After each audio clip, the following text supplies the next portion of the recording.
Hi guys, Puddin here with a game for you in my Tier 8 premium German battleship, the mighty Tirpitz. Now my captain skills are Priority Target, Jack of all trades, Adrenaline Rush, Superintendent, Basics of Survivability, Manual, Secondary, and AFT. This captain does go in my Frederick, which is why I run Superintendent. Now my modules are Protect my main batteries, Longer shooting secondaries, Damcom 1, Damcom 2, and of course Concealment. Now as you can see, nobody's really talking in chat. Anybody who's seen me play on this map before knows I prefer A and B when you are the South team. There is a carrier in this game, but it is a Tier 6 carrier. I am top tier. Now, there is the saying, if it's stupid and works, is it stupid? Yes, it is stupid. You just got lucky that it works. I am doing something extremely stupid. It looks like my team wants to do B and C. I don't like giving them a free cap. B early can be a dead sentence. I'm in a battleship. It's stupid for me to go into B, especially with the carrier. And sometimes you just have to do it. I tell Sneaky all the time, if you don't do it, no one will. I wasn't sure what Fubuki was going to do. We still have the cluster group that is behind B. They don't know what they want to do. Well, you know what? I'm just gonna take A. I'm going to A. I'm gonna push through A unless there's an extremely large group. Now, if you look at the minimap, read the minimap, and pay attention to your minimap, you can usually figure out what the enemy's doing. The enemy only have one destroyer, which means their CV is probably going to be the one responsible for spotting. He's bottom tier and he should be spotting. Now, like I said, if you pay attention to your minimap, it will tell you what the enemy's doing. Right now, what I am saying is the enemy are doing B and C. It's highly unlikely they're going to send their destroyer over here when their battleships are turning away. We have 2, they have 1. The other piece of information we have is there's a cyclone coming in. Cyclones are great for German battleships, IJN destroyers, and American destroyers. Any stealthy destroyer, Cyclone is great for. Because usually you're close enough to drop your torps to guarantee you 1 or 2 torps. They're great for German battleships because your secondaries are always going to be in play. As I get a nice 19,005 penetrating damage on the Colorado, who had the audacity to scratch my damn paint. I notice I'm plane spotted. I start paying attention. I see that there's torpedo planes. I put my fighter up immediately. Now, you always turn in to tor planes to minimize the damage. But as you can see, this guy kind of played it smart. He brings them in, and he gets a nice drop on me. I was forced to turn into him to minimize the damage. I'm going to continue to turn into him to minimize the damage, and I screw up big time. I should have just hit my heel at that point, let the flood go, let the heel counteract the flood, and then hit my repair. I would have got more bang for my buck out of my heel. As you see, I didn't get very much health out of that. A was a free cap. The Indy decided to follow me, but unfortunately, due to some sort of hesitation, he was a little bit far for his AA to be in a play.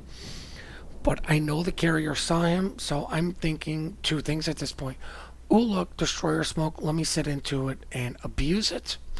Let's get more people pissed off at smoke shooting.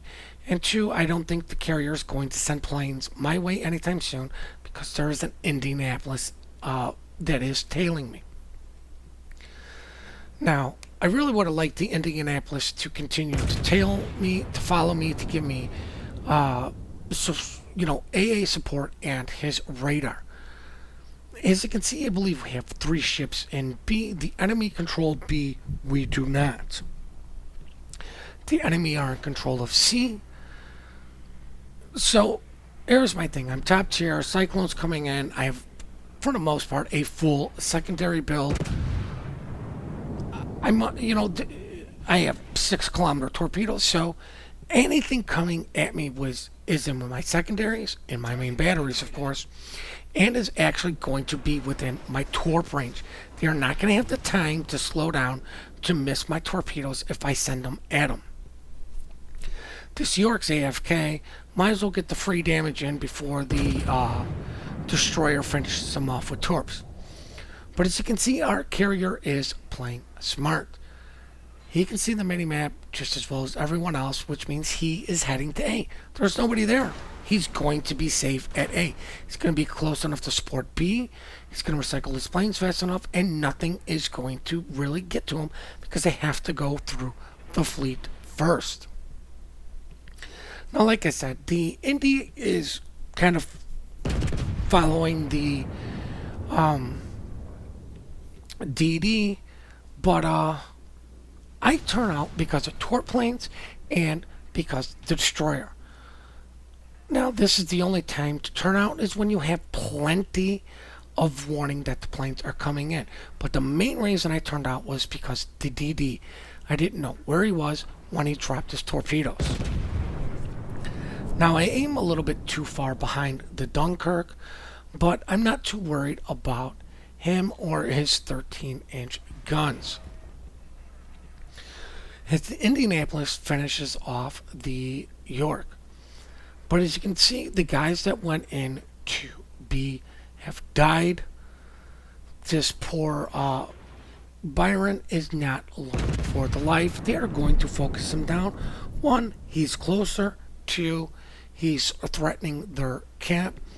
And 3, he is low health. The sharks can smell the blood in the water. Now, if you didn't know, once you see the 29 kilometer over the cyclone, that is when it's coming in. And it's going to slowly decrease your spotting range. You will get a little bit of a warning stating spotting range is going to start decreasing. As you can see, we're still at what is considered max spotting range for the game. I'm going to take a shot in at the Bismarck. I'm aiming up and into a superstructure, but this gentleman is sailing away as I only do just 1 overpen worth of damage. But I'm using this little island that you saw me get the warning for to kind of cover me from the destroyer torps, because I do believe he is sticking inside the cap here. I'm not a big fan of long-range shooting in the German battleships due to their German dispersion, but I can do it in the Kurfürst. The Tirpitz, Bismarck, and Freddy, I think, suffer from the 4x2 configuration. It just seems the 4x3 works better. Immediately click on the Farragut to have my secondaries going off. And if you did not know, the replays do not show me actively clicking on planes and ships for my secondaries, but my secondaries will not shoot unless I tell them to shoot at, X target. Now, this Bismarck here, he's playing it smart. I'm already cut my speed because I knew torpedoes were coming in. I'm also turning in as I just barely miss 2 torpedoes. But the other thing is, the reason I didn't put my plane up when the DD was spotted was plane detectability goes down to 2 kilometers. As you can see, those torp planes come in, and I barely caught them in time. He was pretty much on top of me when I spotted the planes, so there's no reason to put this plane up because he has to be within 2 kilometers of you. Now, I'm typing in the chat, Indy, I really need your radar on B. Now, I believe the cruiser that is behind me, I can't make out what it is, did help me out with AA. I believe he might have had defensive fire. I used my torpedo tubes to see which way the destroyer is going. I do believe that my secondaries are still trained on him, but I want to use this island to conceal me from him, forcing him to give up any sort of advantage and having to get him as close as possible, which is a very tricky game. But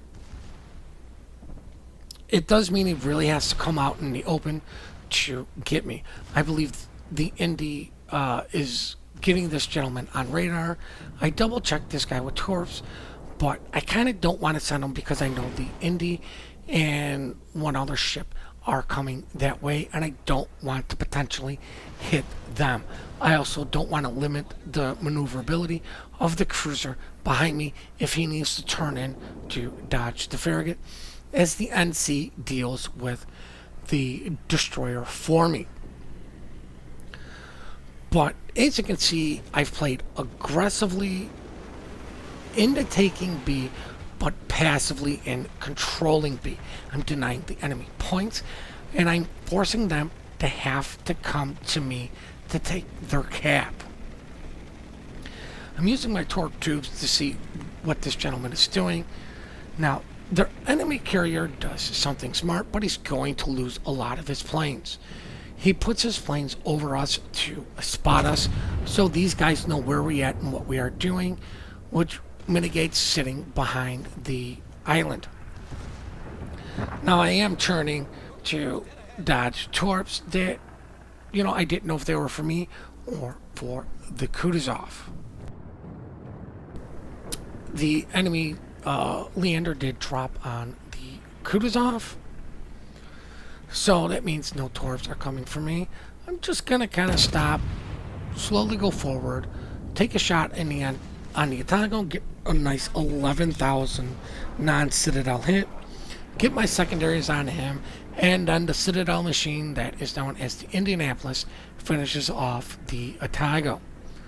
Now I tell the DD sorry because, I'm blocking his way.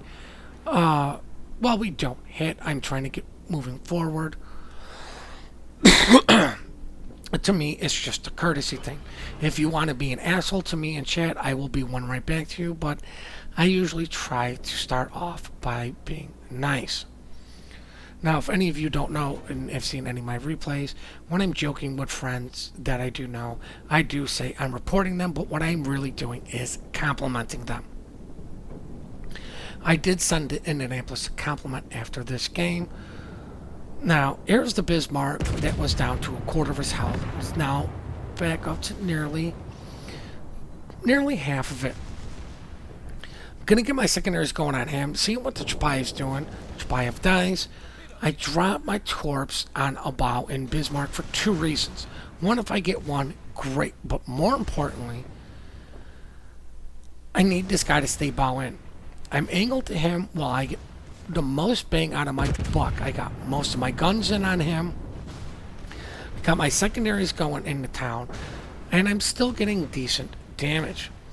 Now, with the Dunkirk coming into play, I do need to angle against both of them. While I'm not scared of the Dunkirk, I don't want to give him free cheap shots. Now, the Fubuki gets the Bismarck. I might as well kill the carrier. He's within 7 kilometers and is going to start running. This gentleman is worth more points than me.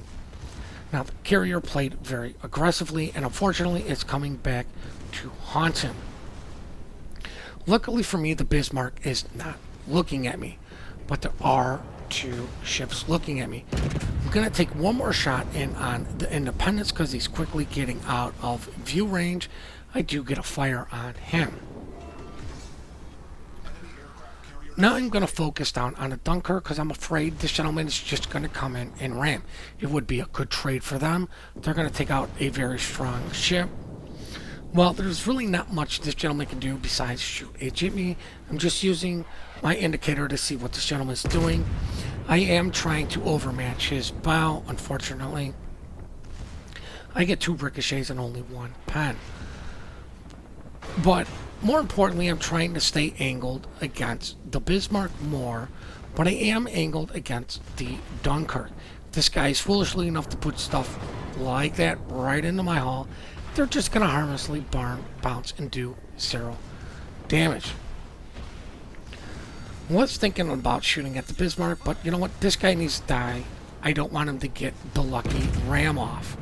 I knew my secondaries could finish him, but you know what? I just needed him dead sooner. Let's see the New Mexico, and I'm full broadside to this guy, and this is the last thing I want it to be to this guy at this range. This guy could delete me, and he's firing HE as I get one Citadel high caliber with a 13,000 hurtful hit. 4 torpedo heads, really? No goddamn floods? But I kind of make a mistake here. I should have stayed focused on this New Mexico and finished this gentleman off. But I was perceiving the Bismarck as a bigger threat. I'm turning to get shots in on the Bismarck. I believe I got 2 fires going on the New Mexico. I got 1 fire on the Bismarck as the New Mexico finishes me off. Now the Mexico is trying to heal through my fires. There's one, just a flesh wound, and I'm hoping that my fires can get me a double strike, but no, the New Mexico is doing everything he can to live for just a little bit longer and deny me a double strike as I get another just a flesh wound. Obviously we're going to win this, so now we're just going to go check out the post-battle results. 195,000 damage, Confederate close quarters, 2 just the flesh wounds, high caliber, and with the 4 ships, number 1 on the team with base experience of 2,800. Oh look, a premium ship made money. I know you guys are surprised just as much as I am.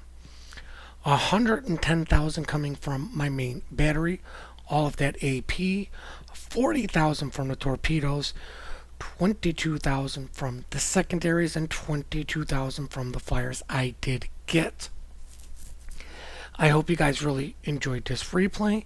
I hope you did learn something about having to play aggressively, making the right moves.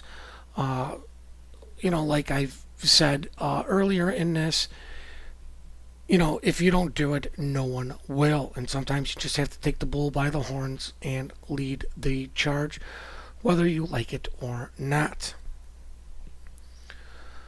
Please keep your replays coming in. We do enjoy watching them. The email is in the description down below. We do appreciate all the support you guys do give us. Remember to compliment good team play, good teamwork. We are quick to report, slow to compliment. Please hit that like and subscribe button and have yourselves one heck of a great day.